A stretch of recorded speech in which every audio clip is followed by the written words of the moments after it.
il sera certainement d'accord avec moi. Lorsqu'on a construit le DMP, on a vraiment pensé que ça pouvait aller très vite. Que ça pouvait se faire de façon, avec les technologies modernes, qu'on allait réaliser les choses. On demandait la simplicité.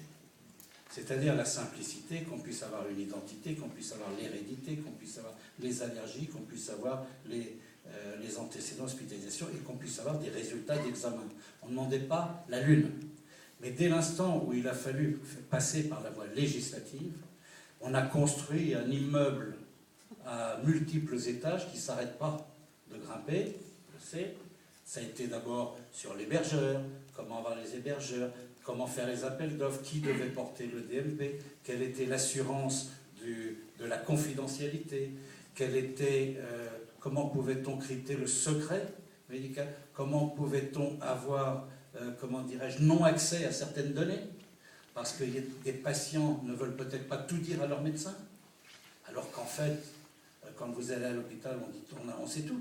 Mais il semblerait que là, les usagers ont mis des barrières aussi, ils ont eu raison. Donc on a construit quelque chose de complexe, difficile, et après il a fallu arriver à le résoudre. Donc aujourd'hui c'est l'ASIP, et puis vous qui êtes chargé de mettre ça en application, je crois que vous avez avancé maintenant, mais je sais, vous avez 20 000, enfin vous allez nous le dire, un certain nombre de milliers de dossiers, mais ça remonte à 2004, et on devait le résoudre en 2007. Donc on a fait des missions d'évaluation, on a fait des comités, et là je réponds, on a construit quelque chose d'énorme. Maintenant, il faut arriver à le mettre en pratique. Alors justement, pour éviter de retomber dans ce truc énorme qui s'appelle une usine à gaz, je crois, pour retomber dans ces travers, que peut-on faire pour faire émerger la télémédecine rapidement? En clair, comment surmonter les blocages de la télémédecine? Il faudra demander à nos opérateurs, mais je pense que la télémédecine c'est pas la même chose que le DMP. La télémédecine, c'est vous travaillez par la télémédecine entre professionnels de santé.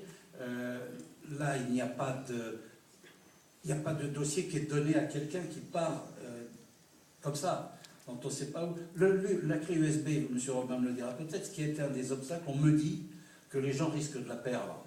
Bon, moi je veux bien qu'on perde la clé USB, mais qui va la lire? Ah, personne si c'est crypté. Voilà. Mais donc voilà, il y a toutes ces notions de protection de liberté. La CNIL a mis des obligations pour le DMP. Donc tout ça, c'est pas construit. Et d'ailleurs, je crois que les pays étrangers sont un peu comme nous. On a cru que c'était une révolution, que ça irait très vite, mais il y a eu des blocages. Le DP, par contre, c'est un dossier professionnel. Il n'est que chez le professionnel. Le patient n'y a pas accès. C'est pour ça que c'est une réussite. C'est le pharmacien qui a le dossier, qui l'envoie à un autre pharmacien. Mais il ne sort pas de chez eux. Alors que le DMP, il peut aller aussi chez l'habitant, sur son écran de télé. Donc, on m'a raconté, est-ce que le mari qui est en instance de divorce, il ne va pas aller lire sur le dossier de sa femme pour savoir si, etc. Il pouvait y avoir plein d'éléments qui pouvaient venir nous perturber, et la CNIL a mis des obstacles.